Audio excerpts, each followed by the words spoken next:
Assalamualaikum warahmatullahi wabarakatuh. Alhamdulillahi wa kafa. Wassalatu wassalam ala nabiyil mustafa wa ala alihi wa sahbihi ahla siddiqi wal wafa. Ikhwan akhwat yang dirahmati Allah subhanahu wa ta'ala, para pendengar Radio Silaturahim dan juga pemirsa Rasil TV dimanapun Anda berada, apa kabar?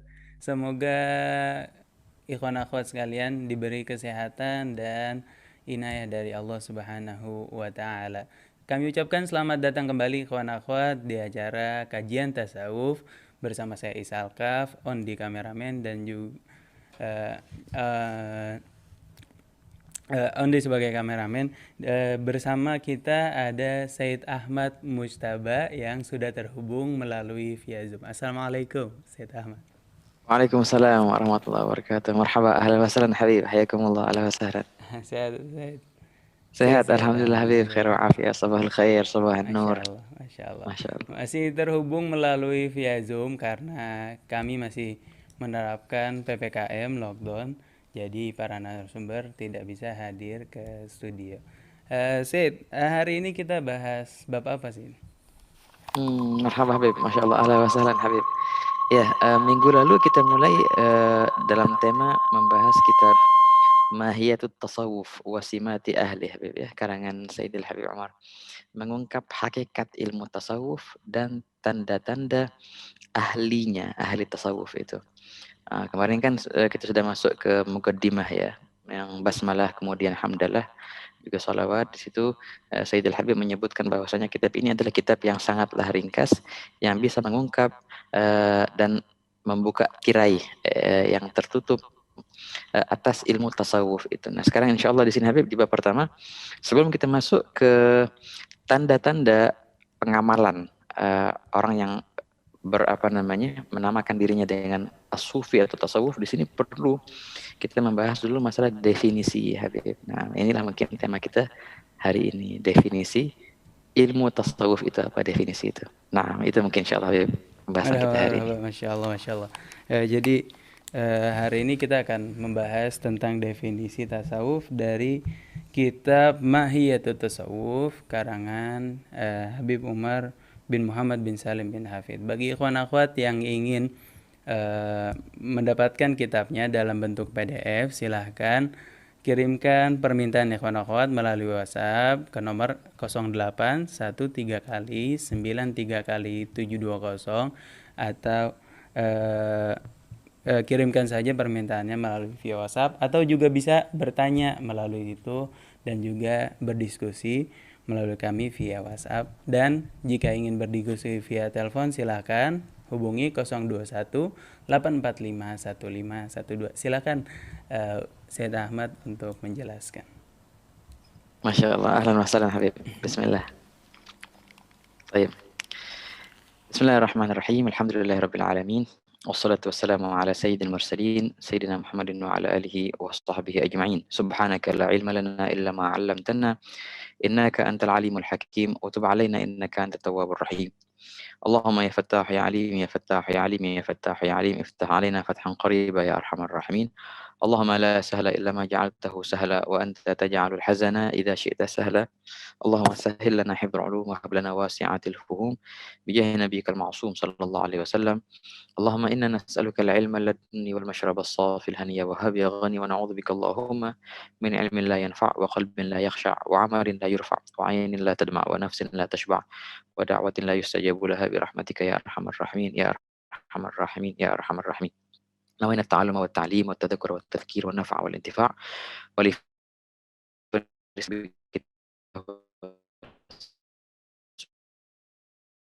ابتغاء وجه الله ومرضاته وقربه وثوابه سبحانه وتعالى. نوينا ما نوى به أسلافنا الصالحون، نوينا ما أحاط به علم الله تعالى من حسن النيات. Alhamdulillah, kembali dalam kajian kitab Mahiyatut Tasawuf wa Simati Ahli, mengungkap hakikat ilmu tasawuf dan tanda-tanda ahlinya. Dalam pertemuan dulu kita masuk di kitab yang di situ kita jelas sedikit sejarahnya ilmu tasawuf dan juga background umum atas ilmu tasawuf itu, juga dengan diskusi yang luar biasa dari para pendengar dan para pemirsa yang sangat-sangat menghiasi dan mewarnai kajian minggu kemarin. Wah, kita insyaallah kali ini kita akan masuk ke bab pertama. Teman kita sebutkan di minggu kemarin sedikit daripada fahras ataupun daftar isi ya, daftar isi daripada kitab Mahiyat Tasawuf itu. Di situ Sayyidul Habib menyebutkan 10 alamat tanda orang yang bertasawuf atau yang sah dinobatkan sebagai sufi, orang tasawuf mempunyai 10 tanda. Teman di sini insya Allah kita akan sebelum kita tanda itu insya Allah kalaupun al-barakah fil waqt diberkahi waktunya, kita masuk ke tanda yang pertama adalah luas ilmu agama. Tapi sebelum itu ikhwan, sangat penting sekali kita membahas perihal definisi. Definisi tasawuf itu apa sih? Ini adalah bab pertama sebelum kita masuk ke 10 tanda ahli tasawuf itu. Wa ala kulli hal. Oke, sebelum kita masuk ke pembahasan kitab ini, Al-Fagir di sini mengingatkan diri Al-Fagir pribadi dan juga para pendengar semua untuk keutamaan hari-hari yang sekarang kita di dalamnya, ya enggak, hari 10 pertama di bulan Dzulhijjah yang sangatlah luar biasa, sehingga Allah Subhanahu wa taala bersumpah dengan hari-hari ini dan malamnya dalam firman-Nya, wal fajri walayalin 'ashr, wasyaf'i wal watr, demi waktu fajar dan demi malam yang 10. Taban ada beberapa hadis, wa taban kalam Ibn Abbas wa ruwiya aidan marfu'an ila Nabi sallallahu alaihi wasallam, bahwasanya yang dimaksud dengan layalil 'ashr adalah 10 Dzulhijjah pertama itu. Wasyaf'i wal watr, wasyafa' arti yang genap adalah tanggal 8 Dzulhijjah, insyaallah akan besok kita lalui. Wal watr adalah ganjil tanggal 9 Dzulhijjah, hari Arafah, Tarwiyah dan Arafah, syafa' wal watr. Luar biasa sekali ikhwan, banyak sekali lipatan ganda yang Allah Ta'ala berikan di hari-hari yang mulia ini. Betul, Ramadan adalah penghulu segala bulan. Nabi SAW bersabda dalam hadisnya yang diriwayatkan oleh Imam Ahmad bin Hanbal dalam musnadnya, Ramadan sayyidus syuhur wa Dzulhijjah a'zamuhunna hurmah. Ramadan adalah penghulu dari segala bulan, akan tetapi Dzulhijjah adalah bulan yang paling agung kehormatannya. Begitu ikhwan. Jadi jangan sampai kita menyia-nyiakan hari-hari yang luar biasa indah ini. Insyaallah beberapa hari lagi kita bersama akan merayai hari raya Idul Adha. Kemudian ada 3 hari setelahnya yang dinamakan dengan hari tasyrik ya. Ayyamut tasyrik, ayyamu aklin wa syurbin wa dzikr. Hari tasyrik adalah hari akal wa syurub, jamuan dari Allah Ta'ala. Maka diharamkan kita berpuasa kalau di hari tasyrik kan. Wah, juga hari itu disunnahkan kita memperbanyak berzikir. La ilaha illallah. Ala kulli hal. Nah, di sini ikhwan kita akan masuk ke bab pertama dalam kitab Mahiyat Tasawuf wa Simati Ahli. Di sini dibahas tentang definisi. Nah, di sini ikhwan, betapa pentingnya kita mengetahui definisi sebelum menghukumi perkara itu. Ketahuilah hakikat dari perkara itu sebelum engkau menghukuminya. Dalam kaidah ilmu Qawaidul Fiqh, yang sebenarnya kaidah itu diambil dari ilmu logik atau ilmu mantik, dibilang begini. Al-hukmu 'ala syai' far'un 'an tasawwurihi. Al-hukmu 'ala syai', menghukumi atas sesuatu itu adalah cabang daripada gambaran sesuatu itu. Atas gambaran lah akan timbul hukum. Bila mana gambarannya benar, insya Allah hukumnya pun akan menjadi benar. Akan tetapi bila gambarannya sudah salah, otomatis dan pasti dipastikan hukumnya pasti salah. Oleh karena itu sebelum kita menjudge atau menghukumkan perkara apapun, tasawufkah ataupun perihal apapun, sebelum engkau menghukum fikih contohnya, sebelum engkau menghukumi suatu peristiwa, engkau harus mengetahui dulu definisi dan engkau harus menggambarkan dahulu apa itu perkara itu yang engkau mau menghukumkannya. Tatkala sudah sempurna gambaran atas perkara itu, baru di sini dan sudah kita lihat dari segala sudutnya, depan belakang kanan kiri, baru di sini kita bisa untuk memberikan hukum yang insya Allah tepat. Namun kalau seandainya kita nggak mengetahui hukum itu, nggak mengetahui perkara itu apa, kemudian kita menghukuminya, hadza yu'tabar zulm, itu dikatakan suatu kezaliman ketika kita menghukumi perkara yang kita tidak tahu hakikat dari perkara itu. Al-hukmu 'ala syai' far'un 'an tasawwurih. Oleh karena itu ikhwan, dalam ilmu logik, ilmu mantik, dibilang begini, setiap pengetahuan manusia itu tidak keluar dari dua perkara. Yang pertama tasawur, yang kedua tasdik. Tasawur adalah gambaran tanpa hukum. Yang kedua tasdik. Tasdik adalah hukum atas gambaran itu. Jadi semua perkataan kita kalau kita rumusin ya, semua perkataan kita dan semua yang kita dengar itu imma tasawur wa imma tasdik wa hakadha. Naam. Ilmu ilahi la yuqalu nadhari wa la darurin wa la tasawuri wa laysa kasbiyan fa kullu muhimi yumna'u fi haqqil karimil mun'imi. وهكذا إدراك مفرد تصورا علم ودرك نسبة بتصديق وقدم الأول عند الوضع لأنه مقدم بالطبع وهكذا dalam Manzumah As-Sulam bersama zawaidnya Zawaid Abdul Salam Asy-Syanqiti. Dibilang ilmu Allah Subhanahu wa taala bukanlah ilmu yang baru. Maka ilmu Allah taala tidak bisa disifatkan sebagai idrak wahakadha atau yang lain sebagainya. Namun ilmu manusia, ilmu makhluk lah yang disifatkan dengan idrak. Yang mana setiap idrak itu kadangkala dia menangkap perkara saja tanpa menghukuminya. Itu namanya tasawur, ya, gambaran. Kedua, dia menangkap hukum atas perkara yang sudah tergambar itu, namanya tasdik. Wahakadha. Nah, tasdik itu, hukum itu tidak akan timbul kecuali sudah ada tasawur dahulu, sudah ada gambaran atas perkara itu dahulu, baru di sini akan timbul hukum. Kalau seandainya gambarannya tidak terbentuk, maka tidak mungkin dan mustahil akan timbul hukum. Hanya saja gambaran yang terbentuk itu bisa jadi benar, bisa jadi salah. Nah, dari situlah timbul hukum yang benar dan hukum yang salah. Wahakadha. Gambaran yang salah akan menghasilkan pasti hukum yang salah, dan gambaran yang benar insya Allah akan menghasilkan, dan kebanyakan memang menghasilkan hukum yang benar pula. La ilaha illallah. Ini pernah ikhwan terjadi dalam ilmu fikih. Contohnya ada seorang mufti ditanya tentang hukum bayi tabung. Nah, dan dia kurang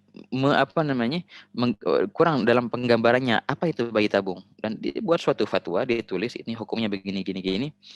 Beberapa saat kemudian, beberapa pekan kemudian, sekian tahun kemudian, dia langsung melihat secara nyata bagaimana proses bayi tabung itu. Dengan itu merubah fatwanya yang dahulu. Nah itu ya. Dulu katanya aku memberikan hukum tanpa aku mengetahui perihal ini apa itu bayi tabung itu. Sekarang pas aku melihat bagaimana kenyataannya, oh jadi bisa jadi hukumnya lain. Wah, baru karena sempurna gambaran itu. Nah, oleh karena itu ikhwan, sebelum kita menghukumi sesuatu, tasawuf, apakah ini termasuk ilmu yang benar ataupun ilmu yang tidak benar? Apakah ilmu ini ada pada zaman Nabi Muhammad SAW ataupun tidak? Lalu dari mana timbul nama itu? Marilah kita bersama mengkaji definisi tasawuf itu sebagai langkah pertama dalam tasawur, dalam penggambaran ilmu tasawuf ini, yang dari situ kita masing-masing silahkan menghukumi ilmu tasawuf ini ilmu yang layak dipelajari atau tidak, bahkan wajib dipelajari atau tidak, wahakadha.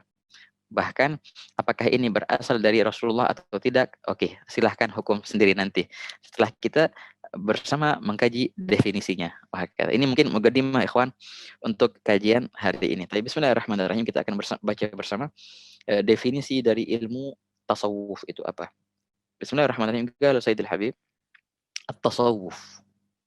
At-tasawuf huwa husnul amal wal ittisaf بمقتضى خطاب الحق سبحانه وتعالى ورسوله صلى الله عليه وآله وصحبه وسلم ذوقا وتحققا. ذوقا وتحققا. Ini adalah definisinya. Oke, di sini ada beberapa poin. Pertama, tasawuf adalah husnul amal. Pengamalan yang baik. Itu satu. Bukan hanya pengamalan, bukan hanya pengaplikasian, tapi yang baik, ya, pengamalan yang baik. Wal ittisaf, dan bersifat, ya. Jadi bukan hanya diketahui saja, akan tapi diamalkan, dan bukan hanya diamalkan saja, akan tetapi perkara itu sudah menjadi sifat dan kriteria. Apa perkara itu? Apa-apa yang dituntut oleh Allah. Jadi setiap perkara yang dituntut oleh Allah Ta'ala, yang diperintahkan oleh Allah Ta'ala, baik pun itu perintah yang wajib atau perintah yang tidak wajib, sunnah. Kemudian juga di antara imtithal al-amr adalah ijtinabun nawahi, menjauhi larangan Allah Ta'ala, baik pun itu larangan yang bersifat haram ataupun yang bersifat makruh. Ketika seseorang mengamal Allah itu dan Rasulnya, bukan hanya mengamalkan saja, dia mengamalkan dengan baik. Bukan cuma itu saja, dia bisa menjadikannya itu sebagai kriteria dirinya. Itulah perihal yang dinamakan dengan tasawuf. Jadi tasawuf adalah pengamalan perintah Allah dan Rasulnya dan apa namanya, pengamalan yang berkualitas dalam perintah Allah dan Rasulnya dan menjadikan itu sebagai kriteria dan pedoman hidup. Wah, kata. Ini bukan cuma itu saja, lebih dari itu, ikhwan. Jadi subhanallah, tingkat pertama adalah husnul amal, pengamalan yang baik. Itu tingkat pertama, tingkat yang paling basicnya, pengamalan yang baik. Adapun pengamalan yang tidak baik itu keluar dari ilmu tasawuf atau tidak mengamalkan sama sekali. Sangat jauh dari ilmu tasawuf. Ilmu tasawuf adalah pengamalan yang baik. Jadi tingkat pertama ya ikhwan, terhadap apa-apa yang Allah Ta'ala perintahkan dan juga Rasulullah SAW perintahkan. Naik ke atasnya lagi, bukan hanya pengamalan yang baik, akan tetapi menjadikan itu suatu sifat pada dirinya, menjadikan itu tabiat pada dirinya. Dirinya sudah memang bukan hanya dia tidak mau untuk berbohong, tapi dirinya sudah anti dengan berbohong. Bukan hanya dia tidak mau untuk meminum air keras, tapi memang dirinya sudah menolak, sudah keluar daripada tabiatnya. Begitu, Syuf. Apa namanya? Bukan hanya dia sholat dengan baik, akan tetapi sholat dengan baik itu dan tepat pada waktunya sudah menjadi tabiatnya. Begitu. Ketika azan dikumandangkan, dia kalau nggak segera sholat, dia gelisah gitu. Wah, udah kayak kebakaran. Ada apaan ini? Telat sholat. Nah, berarti pengamalan itu sudah menjadi kriterianya. Wah, kata al-ittisaf. Cukup segitu dan belum. Naik ke atas lagi, ikhwan. Itu semua dilakukan dengan zaugan wa tahaggugan. Wah, kata ini luar biasa. Semua itu diamalkan, pengamalan yang baik dan juga menjadikan itu sebuah kriteria pada dirinya. Eh, Dengan apa dia amalkan? Dengan zaug, dengan penuh cita rasa, dengan penuh kenikmatan. Jadi bukanlah dia anggap itu suatu beban. Enggak, dia resepi. Wah, kata itu artinya zaug, dengan penuh peresapan. Itu zaug artinya, ikhwan. Wa tahaggugan dan penuh apa namanya dengan rasa sudah bersatu antara dia dan perintah itu. Penyatuan antara dia dan perintah-perintah Allah sudah bersatu, tahaggug, sudah A sama dengan A dan ini kayak ini si fulan kayak itu udah sama dia sama itu. Jadi seakan-akan dialah perintah Allah dan dialah perintah Rasulullah SAW. Dia tidak menganggap dirinya lagi perihal yang lain. Dia sudah menyatu, sudah menyatu dengan perintah Allah dan Rasulnya. Itu artinya tahaggug, ikhwan. Ini yang dibahas di sini adalah poin-poin yang sangat leluhur, sangat luar biasa. Yang dimulai dari pertama tadi apa? Husnul amal, pengamalan yang baik. Kemudian naik ke al-ittisaf. Apa al-ittisaf? Apa namanya? Menjadikan itu suatu sifatnya. Kemudian naik ke atas lagi dengan meresapinya. Dicicipi oleh apa? Dengan cita rasanya. Yang terakhir tahagguk dengan menyatu. Nah, hakadha, hakadha. Itu adalah ilmu tasawuf, ikhwan. Jadi, kalau kita paham definisi seperti ini, wah ini sangat luar biasa dan emang inilah inti daripada ilmu tasawuf yang terlepas dari gambaran-gambaran yang sering kita lihat. Wah, kayak menari-nari ataupun berteriak-teriak ataupun luar dari alam sadar. Tapi kembali kita kembali dalam definisi ini, ikhwan. Hakikat tasawuf adalah bagaimana kita mengamalkan atau menuruti perintah Allah Ta'ala dan Rasulnya dengan kualitas tertinggi. Dimulai dari pengamalan yang baik, kemudian menjadikan itu suatu kriteria, kemudian dengan menghayati ataupun meresapinya, kemudian dengan bersatu dengannya. Wah, kayak nah, itu adalah ilmu tasawuf. Ini adalah definisi ilmu tasawuf. Oke, di sini ikhwan dikatakan dalam ilmu mereka itu pertama ada namanya ta'aruf, ya enggak? Kemudian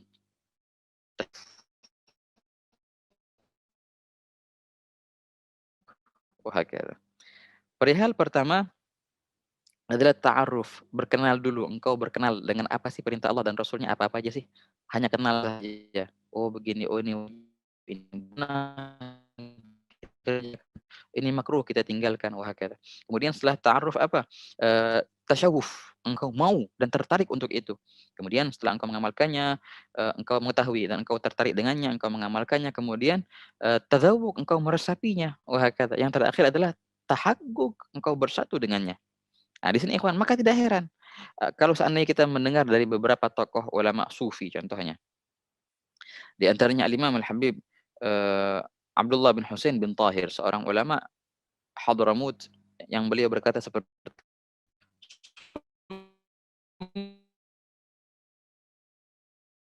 balik sampai sekarang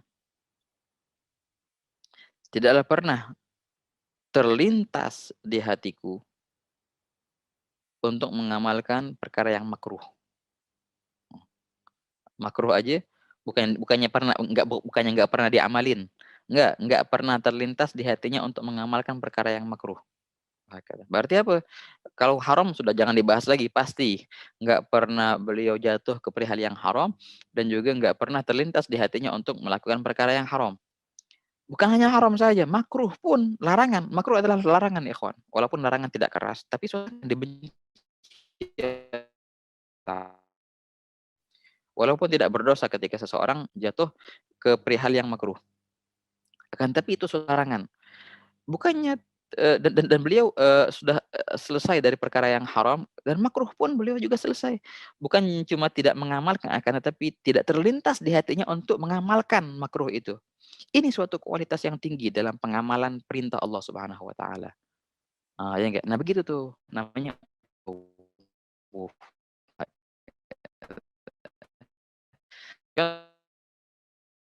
Al-Imam Abdullah bin Ali Al-Haddad, yang Masya Allah luar biasa, yang beliau berkata pada akhir hayatnya, walaqad rajautu anni ma min sunnatin illa wa arju an akuna qad amiltu biha. Katanya, aku mengharap insya Allah di akhir hayat beliau taklah pernah aku dengar apa namanya sunnah melainkan aku pernah mengamalkan sunnah itu. Semua sunnah yang aku lihat, yang aku baca ini ulama besar yang dinamakan sebagai mujaddid di abad ke-12 Hijriah, Imam Abdullah bin Abi Haddad. Beliau berkata pada akhir hayatnya, semua sunnah-sunnah yang aku ketahui sudah aku amalkan semua. Kecuali satu, dipanjangkan rambutnya sampai pundak. Sebagaimana Nabi SAW, begitu dalam syama'ilnya. Akhirnya di akhir hayat beliau, dipanjangkanlah rambutnya sampai pundak dan beliau meninggal dalam keadaan seperti itu. Rambutnya panjang sampai pundak. Nabi SAW. Seperti itu kan. Wahakata. Sempurnalah. Dengan itu semua pengamalan sunnah. Nah, itu namanya tasawuf. Wahakata. Kalau seandainya kita melihat orang yang mengaku-ngaku atau membawa bendera tasawuf, tapi dia sangat jauh dari perihal apa namanya sunnah, atau seandainya dia jatuh dalam perihal yang haram atau meninggalkan yang wajib, bukan cuma itu, apa namanya, pun kalau seandainya dia tidak apa, punya hirs, semangat yang tinggi untuk mengamalkan sunnah, sunnahnya dianggap perkara yang sepele, ataupun dia menganggap perihal yang makruh itu perihal yang sepele yang kadang-kadang dia jatuh dalam perihal makruh itu, maka hakikatnya orang itu jauh daripada hakikat ilmu tasawuf. Yang ada padanya hanyalah gambaran tasawuf saja. Walaupun dia memakai kostumnya ulama tasawuf ataupun gerak-geriknya atau cara ngomongnya, apa namanya, cara ngomong ulama tasawuf, tapi hakikatnya sangatlah jauh daripada hakikat tasawuf, ikhwan. Nah, ini adalah poin pertama dalam definisi ilmu tasawuf yang sangat luar biasa. Jadi ringkasannya, kita ulang lagi, at-tasawuf huwa husnul amal wal ittisaf bi muqtada khitabil haqqi subhanahu wa ta'ala wa rasulih sallallahu alaihi wa alihi wa sahbihi wasallam dzauqan wa tahaqquqan. Tasawuf adalah pengamalan yang baik dan bersifat, menjadikan dalam kurung menjadikan kriteria dengan apa-apa yang dituntut oleh Allah Subhanahu wa taala dan Rasulnya, dalam kurung baik pun itu perihal wajib ataupun sunnah, juga meninggalkan haram ataupun makruh. Oke. Semua itu dilakukan secara dzauq, meresapi dan tahagguk dan menyatu dengannya. Nah, itu adalah definisi ilmu tasawuf. Oke, ini poin pertama ya, kawan. Kemudian di sini Sayyidul Habib berkata, "Fawal irtiqa'u bi ilmil yaqin ila 'ainil yaqin wa haqqihi." Allah. Hakikat ilmu tasawuf adalah al-irtiga, naik. Dari mana? Dari dari ilmu keyakinan menuju apa? Menuju ainul yakin dan juga menuju haqqul yakin. Oke, di sini mungkin sering kali kita dengar ikhwan tiga istilah ini ya enggak, ada namanya ilmu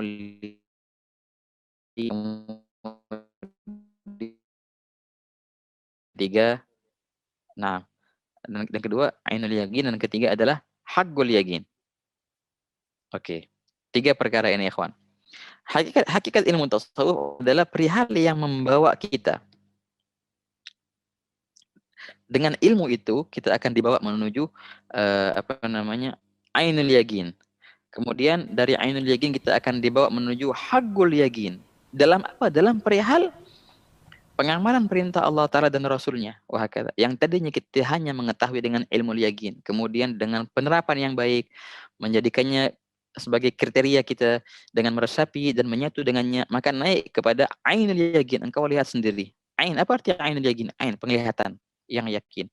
Sampai-sampai setelah engkau melihat dan engkau menyatu dengannya, maka masuklah engkau dalam perihal haqqul yakin, hakikat daripada keyakinan. Tiga martabat, ikhwan. Martabat pertama adalah ilmu keyakinan. Selanjutnya adalah ainul yakin, penglihatan keyakinan. Yang selanjutnya adalah haqqul yakin, hakikat daripada keyakinan. Oke. Kita akan membahas ini dengan mencontohkannya. Jadi gini contohnya gini. Kalau seandainya ada orang desa, dari kecil hidup di desa, di gunung. Oke. Dan nggak pernah ke kota. Akhirnya suatu hari datang seorang dari kota dan bercerita dengan orang yang di desa itu. Katanya, Pak percaya nggak Pak? Di sono tuh di tempat saya di kota itu ada benda gede. Nah, dari besi benda itu. Itu beratnya sekian ton, teman. Benda itu dinaikin oleh manusia dan dia bisa mengangkut 150 orang sampai 300 orang. Dan benda itu, Pak, bisa terbang. Sama pesawat artinya. Ini mau nyeritain pesawat. Benda bisa terbang. Percaya nggak, Bapak? Ini orang desa ini nggak pernah lihat pesawat, wala dengar pesawat, wala lihat gambarnya pesawat. Nggak pernah sama sekali. Dia mendengar ini sesuatu yang aneh. Besi bisa terbang yang bisa ngangkut sekian ratus orang, 200, 300 orang. Kalau dia nggak percaya, berarti dia belum masuk dalam perihal ilmu, keyakinan. Belum masuk. Masih dalam perihal nggak percaya. Tapi kalau seandainya dia percaya dengan omongan orang kota itu, karena dia yakin orang itu benar, dan dia percaya dengan dia, karena orang itu nggak pernah bohong contohnya. Akhirnya dia mempercayainya. Nah, ketika dia percaya dan dia mengetahuinya, itu namanya apa? Ilmu. Dia masuk dalam perihal keyakinan, tapi keyakinan dalam tingkat basicnya, hanya ilmu saja. Karena dia belum melihat dan dia belum merasakan. Hanya dia percaya sebagai ilmu saja. Ini pertama, ikhwan. Jadi si bapak orang desa itu akhirnya percaya bahwasanya ada itu benda kayak gitu. Percaya. Masuk dalam keadaan ilmu keyakinan. Oke. Akhirnya orang kota itu bawa orang desa ini ke kota. Nah, dibawanya. Dan dia dibawa kemana? Ke airport. Bahakalah. Di airport dia lihat sendiri itu betul. Ada besi yang gede. Yang bisa ngangkut sekian ratus orang, 150, 200, 300, dan bisa terbang. Dia lihat sendiri dengan mata kepalanya. Ini berarti apa sekarang? Naik derajat dia dalam keyakinannya menuju apa? Ainul yakin. Nah, mata yang yakin. Saya tanya, apakah keyakinan di hatinya akan bertambah? Of course, otomatis. Yang tadinya dia hanya percaya dengan hanya mendengar penjelasan dari bapak itu, orang kota itu, sekarang dia melihat, tatkala dia melihat langsung bertambah ya kawan, otomatis keyakinan di hatinya bahwasanya ada yang namanya pesawat itu bertambah dengan dia melihat, ya enggak? Namanya apa itu? Ainul yakin. Cukup sampai situ? Oh enggak, ada lagi namanya haqqul yakin. Hakikat daripada keyakinan. Akhirnya orang kota itu bersama orang desa ini barang-barang masuk ke airport dan dibelikan tiket akhirnya. Akhirnya bapak ini, yang orang desa ini, yang tadi cuma dia melihat pesawat terbang, Masya Allah, gede, orang pada masuk pesawat terbang. Tadi kan lihat dengan mata kepalanya. Sekarang dia dibelikan tiket dan dia menunggu di ruang tunggu dan kemudian dia masuk ke dalam pesawat itu sambil dia meraba-raba. Ini beneran berarti nih. Oh, besi ini berarti masuk ke dalam situ dan duduk di kursi. Tamam. Berapa saat kemudian dia terbang. Saya bertanya, apakah bertambah keyakinannya dengan pesawat? Pasti, of course, apa namanya, taban, akan bertambah jelas keyakinannya dengan pesawat karena dia sendiri mengalaminya. Enggak. Mungkin saja pas dia lihat, dia bisa tertipu dengan penglihatannya. Bisa saja, ikhwan. Tapi sekarang dia sendiri yang terbang. Dia sendiri yang nyentuh, ini benar, ini bendera, bukan mimpi ini. Wah, dan dia terbang dengan itu. Nah, otomatis dia akan nambah keyakinan. Nah, itu namanya apa? Namanya hakul yakin, hakikat daripada keyakinan. Keyakinan yang sudah dialaminya, bukan hanya diketahui ataupun dilihat, akan tetapi dia mengalami perkara yang dia yakini itu. Namanya hakul yakin. Tingkat keyakinan Bapak ini, orang desa itu, yang tadinya dia hanya meyakini dengan ilmu, dengan mengetahui saja, ya, akan naik tingkat keyakinannya tatkala dia melihat apa yang dia yakini. Ainul yakin. Kemudian akan naik lagi keyakinannya itu ketika dia mengalami dan masuk ke dalam apa yang dia yakini. Begitu pula ikhwan perihal kita di dunia dan di akhirat. Kita di dunia kebanyakan dari kita masih dalam derajat ilmu yakin, ilmu keyakinan. Kita semua percaya dengan Allah Ta'ala dan Rasulnya. Dengan 100%. Kita percaya bahwasanya di akhirat nanti ada surga dan ada neraka. Kita percaya bahwasanya sholat itu ada pahalanya. Wah, kata pahalanya begini, gini, gini. Itu semua keyakinan kita. Apakah kita melihat pahala sholat bagaimana bentuknya? Oh, enggak. Apakah kita melihat surga itu bagaimana bentuknya? Apakah kita melihat neraka bagaimana bentuknya? Enggak, ini semua kita belum lihat. Namun kita sudah mempercayainya. Berarti apa namanya? Ilmu yakin, ilmu keyakinan. Seperti orang desa tadi. Diceritain tentang pesawat, kemudian dia percaya. Nah, kepercayaannya itu sudah masuk dalam tahap keyakinan pertama. Kalau seandainya dia nggak percaya, berarti sudah dia belum masuk dalam konsep keyakinan, masih di luar keyakinan. Kalau seandainya orang itu tidak percaya dengan adanya surga dan neraka, itu berarti belum muslim, ya enggak? Belum muslim dan belum mukmin, belum beriman. Ketika dia beriman, otomatis dia pasti dan dituntut untuk mempercayai perkara alam gaib itu. Ketika dia percaya dan dia yakini, yakin dia nggak ragu, dia yakin. Tapi itu keyakinan yang paling basic, hanya yakin dengan ilmunya saja. Ketika nanti kita akan meninggal, ikhwan, masuk ke alam barzakh, kemudian kita akan masuk ke alam akhirat. Kita melihat sendiri, wah kata, benar ada itu namanya surga, benar ada namanya neraka.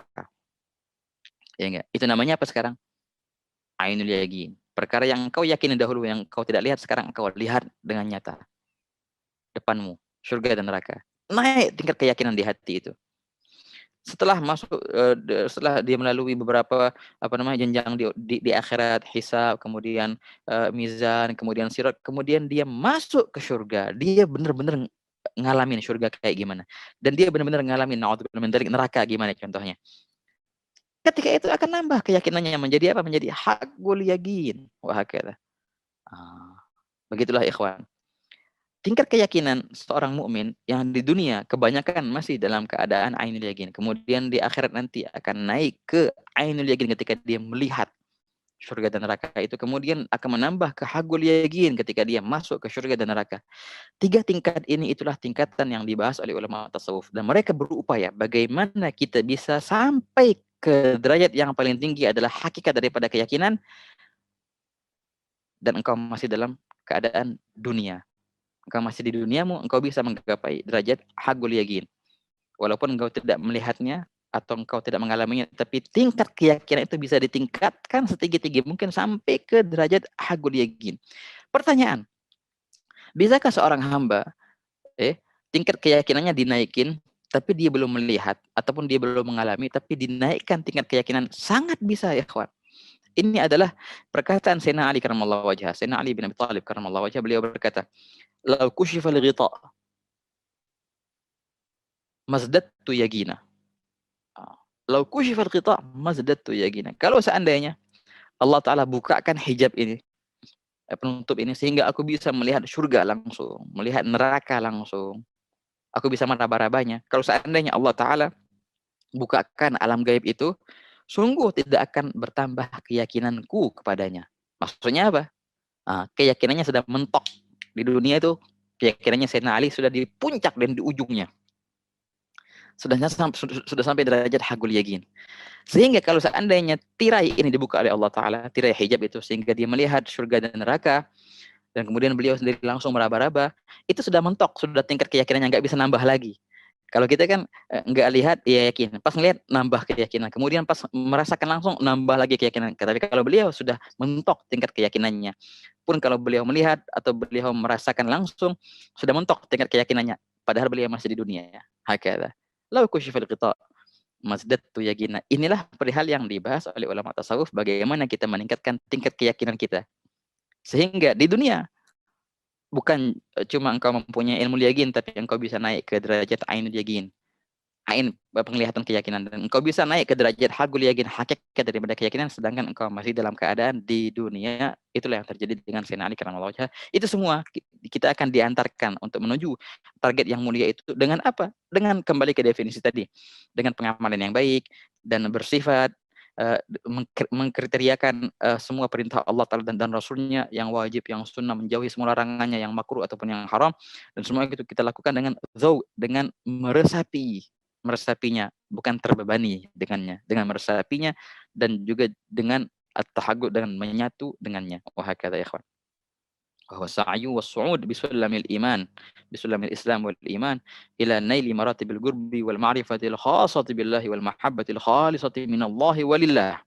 Juga Sayyidul Habib menambahkan di sini, hakikat ilmu tasawuf adalah as-sa'i, bagaimana kita menempuh suatu jalan, was-su'ud, dan naik kemana? Bisulamil Islam, dan naik di atas anak-anak tangga.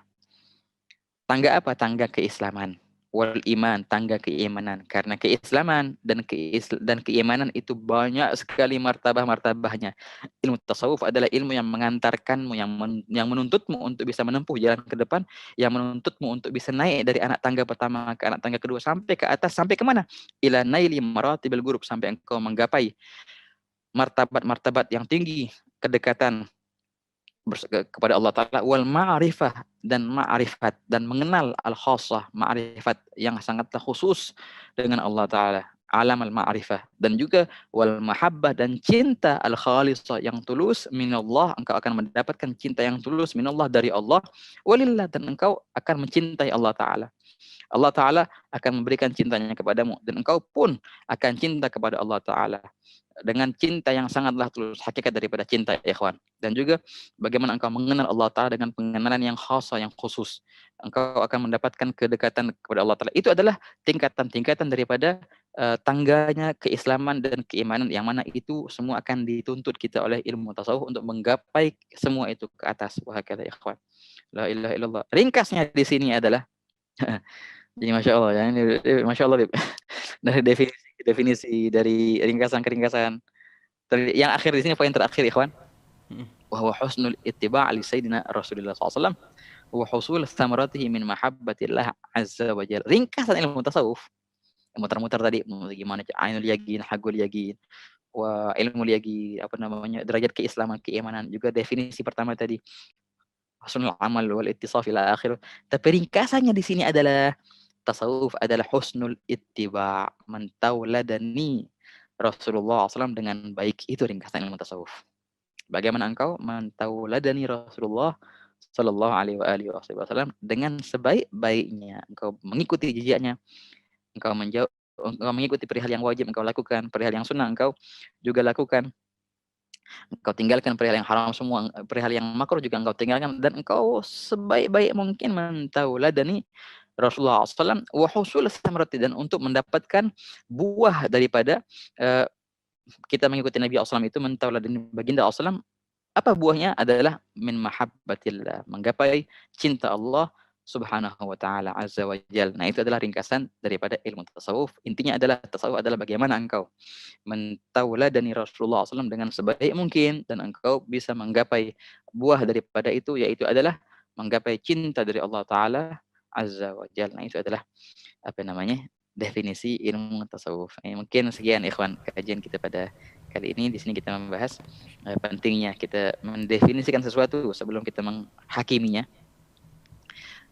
Dan kita di sini bahas juga poin pertama dalam definisi ilmu tasawuf, yaitu adalah husnul amal wal ittisaf bimuqtada khitabillahi ta'ala wa rasulullah SAW dzaugan wa tahaqquqan, pengamalan yang baik dan menjadikannya sifat, mengkriteriakannya terhadap apa-apa yang Allah Ta'ala perintahkan kepada kita dan juga Rasulullah perintahkan kepada kita, dan bersama juga menghayati, meresapi dan juga menyatu dengannya. Wah, kata. Nah, itu adalah ringkasan dari kajian kita kali ini, dan insya Allah kita akan lanjut dengan sesi berikutnya insya Allah. Hayakumullah.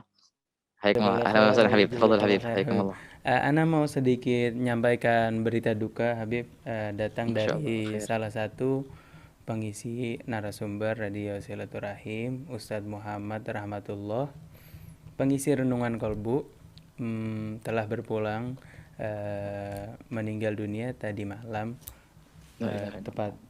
tepatnya malam ini ya, meninggal.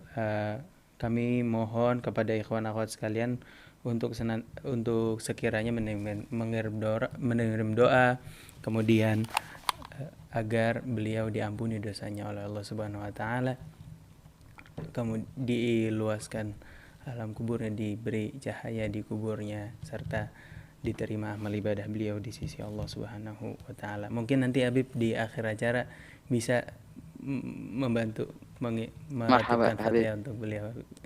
Marhaba Habib. Jazakallah khair, Habib. Jazakallah khair. Habib, tadi antum sempat sampaikan bahwasanya haqqul yakin bisa didapatkan kalau kita sudah mengalami atau kita sudah merasakan. Apakah itu bisa kita dapatkan di dunia haqqul yakin terhadap surga dan neraka tadi? Tadi antum sempat sampaikan bisa. Buktinya adalah Sayyidina Ali berkata, "Lau kushifal qita mazdadtu yakinan." Tapi bentuknya bagaimana? Bagaimana Sayyidina Ali bisa mendapatkan haqqul yakin tanpa beliau bisa mengalaminya, seperti analogi yang tadi antum sampaikan, analogi pesawat terbang tadi. Bagaimana, Bu? Masya Allah, ya khair Habib, ajib, mumtaz. Jamil jiddan, jamil Habib pertanyaannya. Oke, di sini Habib sedikit kita membahas masalah ainul yakin dan ilmu yakin dan ainul yakin dan haqqul yakin. Ini sebenarnya pembahasan panjang Habib di dalam ilmu tasawuf ini perihal 3 derajat ini. Topan, oh iya lupa al-ghairi tasawuf. 3 perihal itu semua ada di Al-Qur'an semua ya, kawan. Ingat, semua ada di Al-Qur'an, sebagian di surat At-Takatsur dan sebagainya di surat Al-Waqi'ah. Oke. Hakikat daripada ilmu yakin, ilmu keyakinan, kemudian ainul yakin, penglihatan keyakinan, kemudian haqqul yakin, hakikat daripada keyakinan di atasnya itu adalah sifat hati sebenarnya Habib. Sifat hati. Keyakinan, di mana sih keyakinan tempatnya? Di hati. Oke. Ketika keyakinan jadi gini contohnya. Kalau saat ini kita contohkan DB, ilmu yakin adalah 30% dari 100. Kemudian yakin adalah 70% dari 100. Kemudian haqqul yakin adalah 100% dari 100. Kamil. Jadi itulah tingkat keyakinan yang ada di hati. 30% kah? 70% kah? 100% kah? Nah, kemudian yang 30% itu biasanya perantaranya adalah hanya ilmu saja. Kemudian yang 70% itu yang namanya ainul yakin, perantaranya adalah apa? Adalah penglihatan. Yang 100% haqqul yakin perantaranya adalah kenyataan, diraba-raba, benar masuk itu. Yang kayak cerita pesawat tadi. Kalau kita meneliti lebih dalam ya, sebenarnya penglihatan itu yang namanya ainul yakin, penglihatan itu hanyalah perantara. Sebagaimana kenyataan itu dan mengalami peristiwa itu juga adalah perantara. Wahakala. Jadi ketika dia naik derajat keyakinannya sampai 70%, dengan apa dia naik? Biasanya dengan perantara penglihatan. Wahakala. Kemudian dia naik derajat keyakinan 100%, biasanya dengan perantara dia sudah mengalami perihal itu, kayak orang naik pesawat tadi 100%. Sebenarnya ini bisa kita pisahkan, Bib. Karena hakikat keyakinan itu di hati, ya enggak? Hanyalah perantara-perantara ini, mata menjadi perantara penambahan keyakinan, kemudian juga hasa, panca indera yang lain, panca indera bersentuh, menyentuh, mendengar, itu semua menjadi perantara untuk bisa naiknya keyakinan. Nah, ini sebenarnya bisa dipisah. Bisa sebenarnya orang itu menaikkan derajat keyakinannya dari 30%, 40, 50 sampai 70% tanpa dia menggunakan perantara mata. Juga bisa juga dia menaikkan keyakinannya sampai 80 dan 100% tanpa dia menggunakan panca indera yang lain. Nah, makanya walaupun dinamakan dengan ainul yaqin, kenapa? Karena memang derajat itu bisa digapai dengan tatkala dia melihat, tapi jangan lupa penglihatan hanyalah perantara. Oh gitu. Hakul yakin, hakikat keyakinan bisa digapai tatkala dia mengalami dan masuk ke perkara itu. Jangan lupa mengalami dan masuk dalam perkara itu juga sebagai perantara. Yang hakikat keyakinan adalah tingkat dan derajat keyakinan yang ada di hati. Nah, yang dialami oleh Sayyidina Ali karamallahu wajhah adalah peningkatan hatinya. Dan dia bisa melepaskan itu dengan perantara-perantara yang lain. Bagaimana kita bisa meningkatkan? Ini agak bingung, Beb. Masa sih yakin bisa sampai 70%, yang semestinya ini keyakinan nih nyampe yang 70 itu kalau dia melihat. Lah, enggak. Bisa dia meyakini walaupun dia tanpa dia melihat.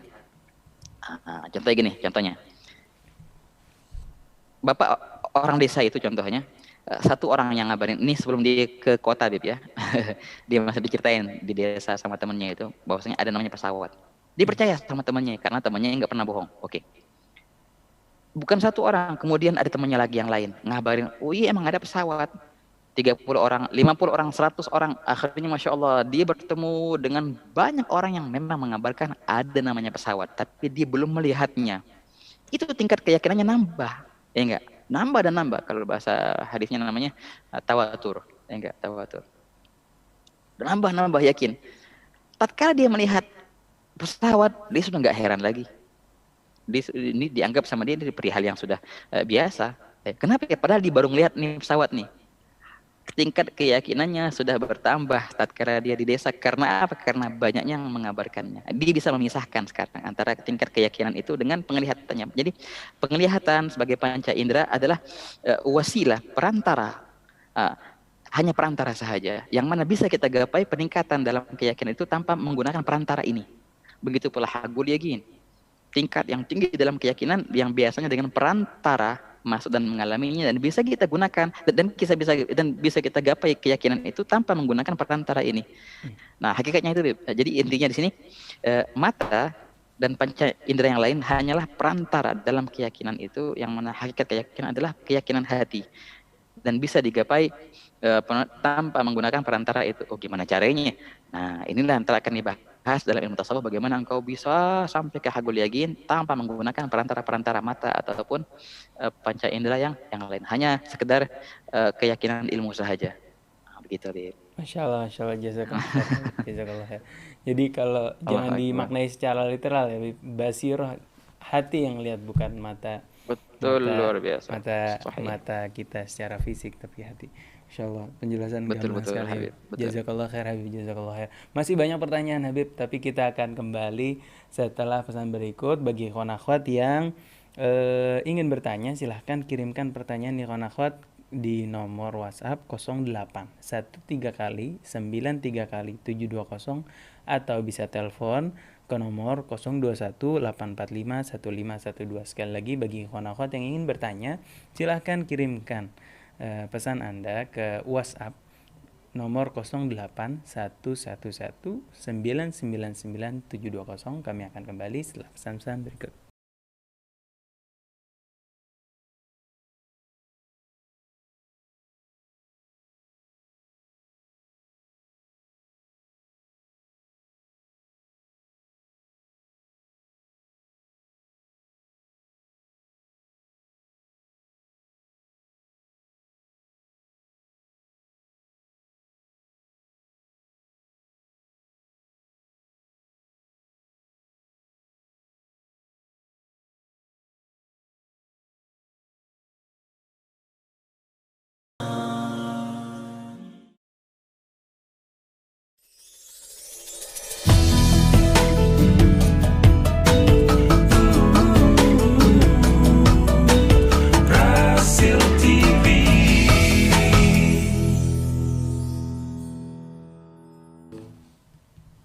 Assalamualaikum warahmatullahi wabarakatuh. Ikhwan akhwat yang dirahmati Allah Subhanahu wa taala, kembali lagi bersama kami di kajian tasawuf bersama Syed Ahmad Mujtaba bin Syahab.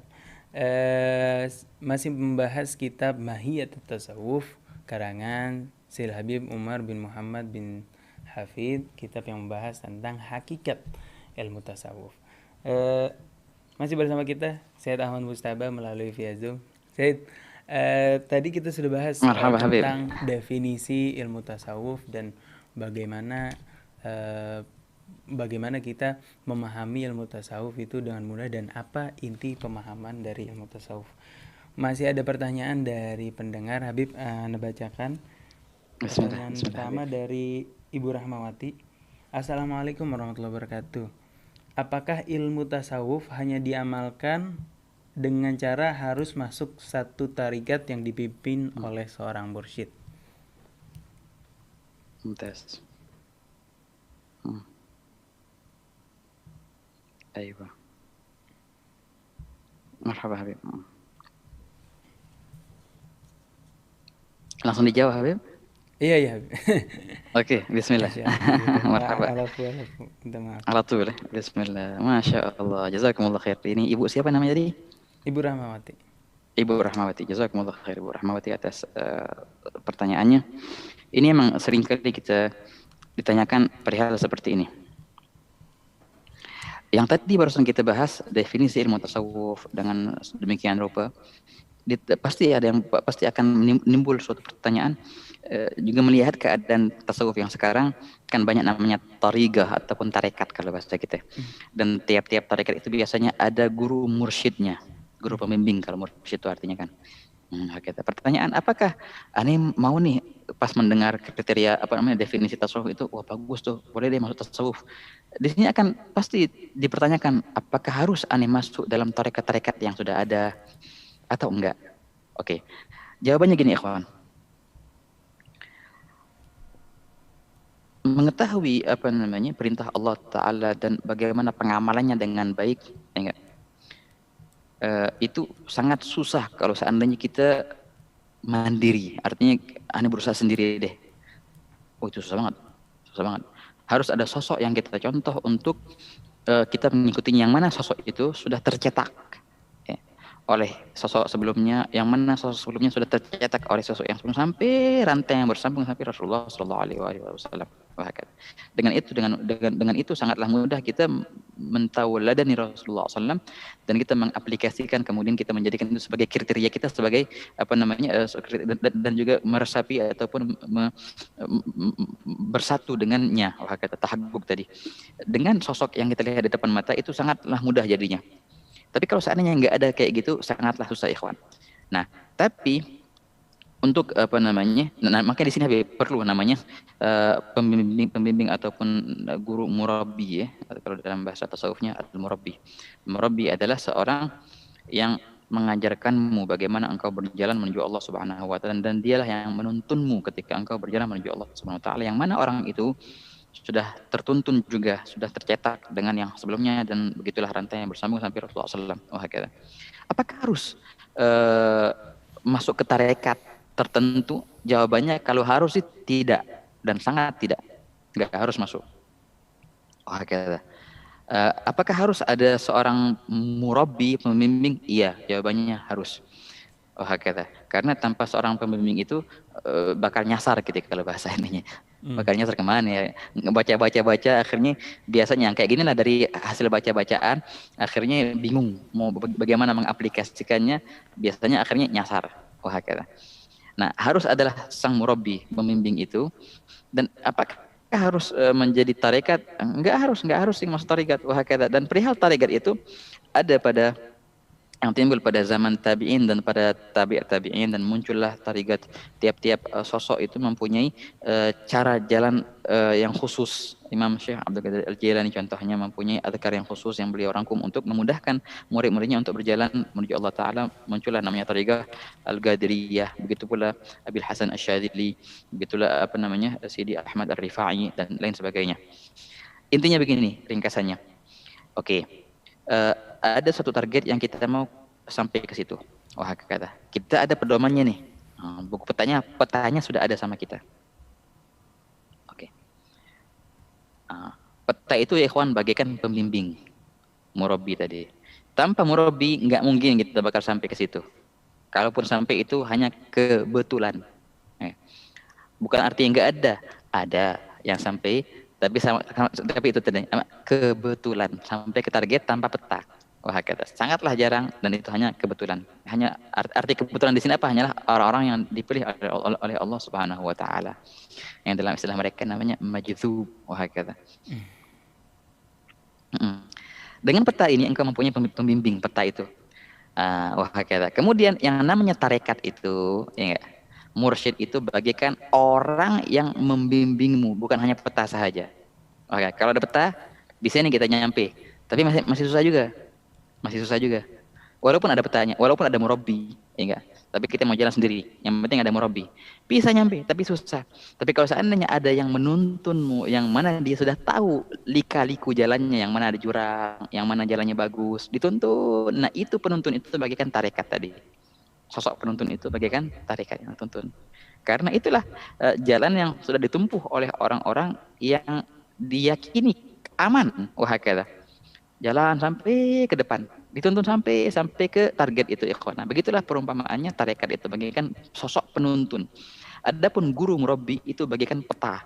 Tanpa peta dan tanpa penuntun itu mustahil. Bukannya mustahil sih, sangatlah jarang. Kalaupun ada hanya kebetulan untuk sampai ke target itu. Dengan adanya peta sang murabi, engkau bisa sampai, tapi masih agak susah. Tapi ketika engkau mempunyai tarikah, pola jalan sang murabi itu engkau tahu dari dia dan engkau ikuti bimbingannya, itu bagaikan dia menuntunmu sekarang, penuntun sampai tiba di target. Banyak juga orang hanya dengan peta saja sampai ke target tanpa ada sosok penuntun. Biasanya jatuh ke jurang, naik lagi ke atas, berusaha lagi. Jatuh ke sono, nyasar, akhirnya balik lagi ke jalanan, balik lagi ke jalan utama sampai. Begitu pula ketika orang menuju tarigah, menuju jalan itu tanpa adanya sosok penuntun itu, tanpa adanya tarigah itu. Bisa dia sampai, tapi itu dengan jatuh berapa kali dan nyasar juga berapa kali. Jadi intinya ikhwan, tarigat kalau ditanya harus atau tidak, jawabannya tidak harus. Akan tapi tarigah bagaikan jalan yang telah namanya kan tarigah. Tarigah bahasa Indonesia artinya tarigah itu jalan, tarekat itu artinya jalan. Tarigah bagaikan jalan yang sudah ditempuh oleh banyak orang yang mereka yakini dan mereka sudah sampai ke tujuan. Hanyalah kita tinggal untuk ikut di jalan itu yang sudah tertempuh, yang sudah diaspal, kata sampai tujuan. Nah, sangat bahaya ikhwan ketika kita menempuh jalan itu tanpa ada peta dan tanpa ada petunjuk, kata. Kalaupun nggak ada petunjuk, lihatlah petamu. Ataupun lihatlah tapak-tapak yang ada di jalan-jalan itu menuju ke target itu, ya kawan. Nah, itulah ringkasannya Habib. Jadi ringkasannya sih kalau ditanyakan harus bertarekat, jawabannya nggak harus. Tapi jangan lupa, kalau berguru itu harus. Betul. Berguru harus, bertarekat tidak harus. Hanya dengan bertarekat itu lebih dimudahkan untuk sampai. Nah, itu intinya Habib. Ya, khair. Jazakallah khair. Ada pertanyaan lagi Habib dari Bunda Emilda. Assalamualaikum warahmatullahi wabarakatuh. Habib, Masya Allah, syukran jazakallah khair pencerahan pagi ini. Habib sangat-sangat menyejukkan dan memberi pencerahan. Habib, bagi kami yang tidak belajar dari awal dan tidak banyak ilmu pengetahuan tapi hanya sering dan banyak mendengar tausiah-tausiah seperti ini, apakah masih ada kesempatan untuk mendapatkan ainul yakin atau bahkan hagul yakin? Mohon pencerahannya bagaimana agar kami juga bisa merasakan hagul yakin ini. Syukron. Allahu Akbar. Masya Allah. Masya Allah. Pertanyaan yang luar biasa, yang Masya Allah menyentuh, pertanyaan ini sangat-sangat menyentuh. Masya Allah, ikhwan. Syuf ya, yang bertanya tadi ya, wahai ukhti, dan juga segenap para pendengar. Jalannya Allah itu tidaklah khusus bagi mereka orang-orang yang berilmu, ataupun yang berposter dengan posternya ulama. Jalannya Allah Ta'ala bisa ditempuh oleh siapapun. Dan tidak ada kata terlambat ataupun telat untuk menempuh jalan Allah Subhanahu wa Ta'ala. Walaupun di akhir hayat kita, bahkan walaupun ketika sakaratul maut, masih ada kesempatan itu untuk menggapai tingkat haqqul yaqin, untuk menggapai tingkat ma'rifat kepada Allah yang sangatlah tinggi, walaupun hanya di saat-saat sakaratul maut. Wahakala. Di sini Al-Faqir akan mulai dan akan mengakhiri dengan cerita Sayyidina Ali Al-Khawwas. Dahulu di abad ke-9 Hijriah ada seorang ulama yang bernama Imam Abdul Wahhab Asy-Sya'rani, ma'ruf Imam Sya'rani. Yang dahulu Imam Sya'rani ini tokoh ulama fikih yang sangatlah tenar di zamannya. Itu beliau satu ratingan dengan Imam Ibn Hajar Al-Haytami dan juga Imam Muhammad Ramli. Semuanya menimba ilmu daripada Al-Imam Syekhul Islam Zakaria Al-Ansari. Setelah tenar Imam Sya'rani dalam sosok fikihnya, suatu ketika beliau lagi duduk dan lewatlah seorang. Orang yang lewat itu, Masya Allah, terkenal dengan kesolehannya. Dan orang-orang menghormatinya. Namanya Syekh Ali Al-Khawwas. Yang pada cerita akhirnya ini akan menjadi gurunya. Kata gurunya Sya'rani ntar. Ketika lewat sosok orang tua yaitu Syekh Ali Al-Khawwas, orang pada hormat dengannya, pada cium tangan kalau bahasa gitu ini. Masya Allah, orang pada demen sama dia, menghormatinya luar biasa. Padahal Syekh Ali Al-Khawwas itu bukannya orang alim. Bahkan dalam cerita mereka, Syekh Ali Al-Khawwas itu orangnya ummi, buta huruf, nggak bisa baca, nggak bisa nulis. Tapi orang hormat sama dia, orang soleh, wali, seorang wali min awliyaillah ta'ala. Pas lewat Syekh Ali Khawwas di depannya Imam Sya'rani ini, timbullah lintasan hati dari Imam Sya'rani yang berkata begini, masa iya sih ini wali gitu. Kan orang pada hormat dia, orang yakin semua ini seorang wali yang luar biasa. Masa iya sih ini wali? Padahal dia nggak punya ilmu. Masa Allah Ta'ala menjadikan orang bodoh wali gitu. Itu yang terlintas di hati Imam Sya'rani. Mattakhadallahu waliyan jahilan. Allah tidak akan menjadikan seorang bodoh walinya. Nggak mungkin. Wali itu pasti ulama. Kata siapa? Kata Imam Sya'rani. Untuk menggapai tingkat ma'rifat, tingkat haqqul yaqin itu harus alim. Kata Imam Sya'rani itu.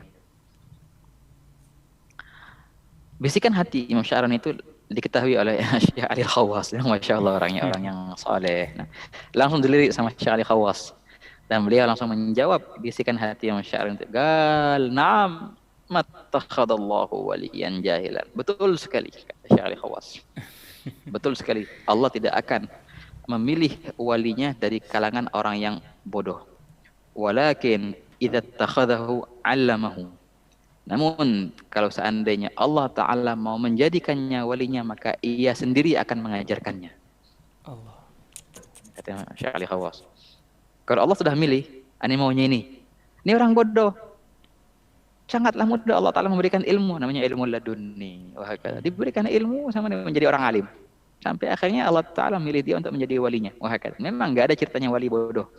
Kalau seandainya orang itu nggak pernah belajar, Allah yang langsung akan mengajarinya sehingga dia mempunyai ilmu, kemudian Allah Ta'ala pilih dia menjadi wali.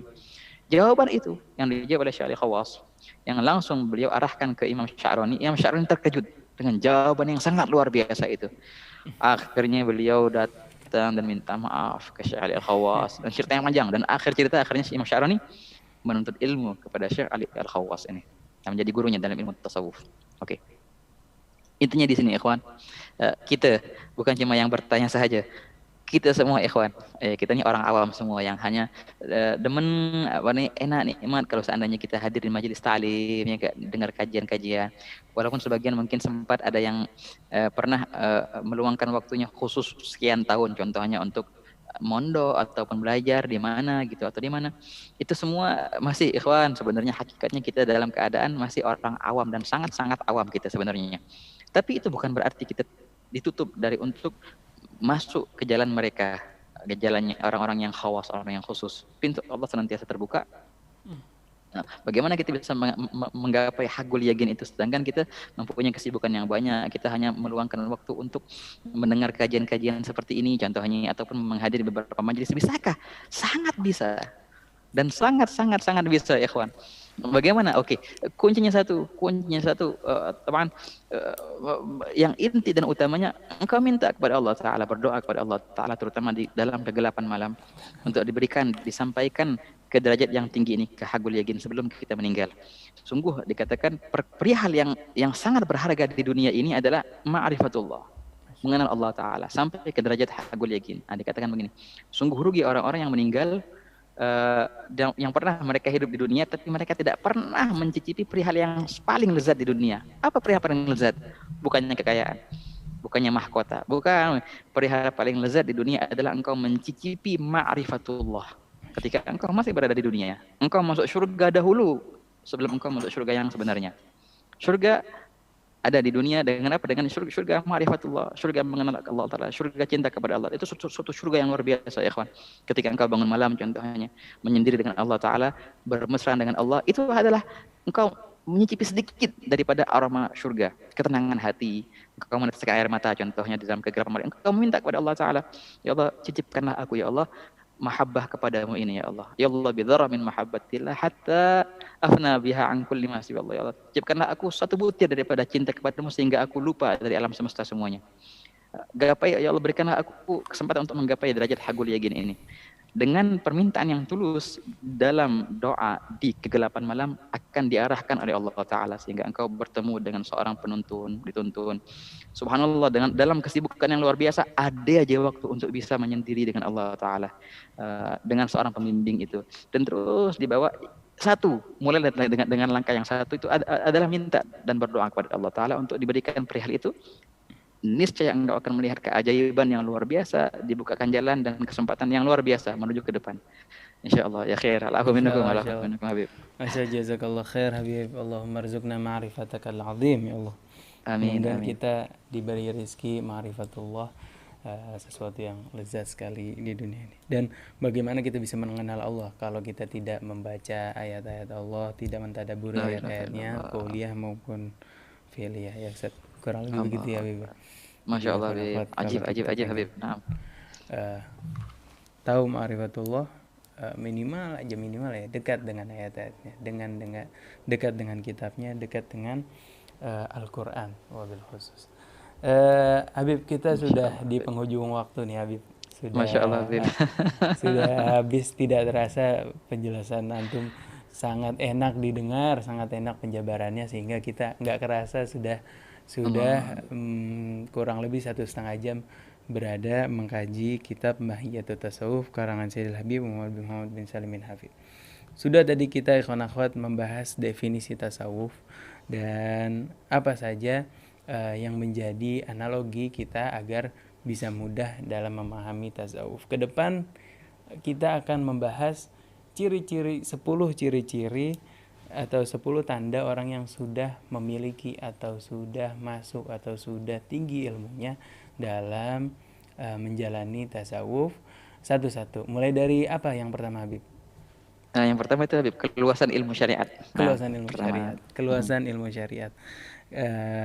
Insya Allah kita akan bahas langsung minggu depan ya Habib. Insya Allah. Mudah-mudahan Allah kasih panjang umur kita sehingga kita bisa menyelesaikan kitab ini dan mendapatkan manfaatnya, serta yang paling penting adalah pengamalan dari apa yang kita pelajari. Habib, mungkin di akhir kita bisa minta tolong antum untuk meratibkan Fatihah untuk salah satu narasumber kita, Ustadz Muhammad Rahmatullah. Marhaba. Jazakumullah khair Habib.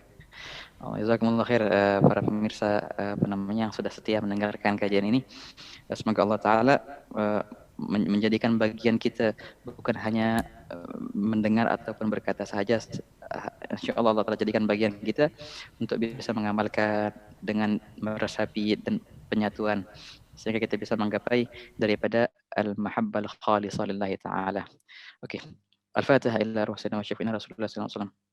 وسائر أهل الكساء سنة المطلع وفضل وحسن وحسين وسائر الصحابة والسلام وأوصلنا من ثم إلى روح الأستاذ محمد رحمة الله أن الله تعالى يتغشاهم برحمة وغفرة ويسكن الجنة برحمته وأن الله تعالى يجمع وفادته من خير ما يفيد به عباده الصالحون ويغفر لجميع زلات ويبدل جميع سيئات إلى حسنات تامات موصلات ويجمعنا به في دار الفردوس مع النبي محمد صلى الله عليه وسلم على هذه النية وكل صالحة وإلى حضرة النبي محمد صلى الله عليه وسلم. اللهم صل وسلم وبارك عليه وعلى آله وصحبه. الفاتحة. أعوذ بالله من الشيطان الرجيم.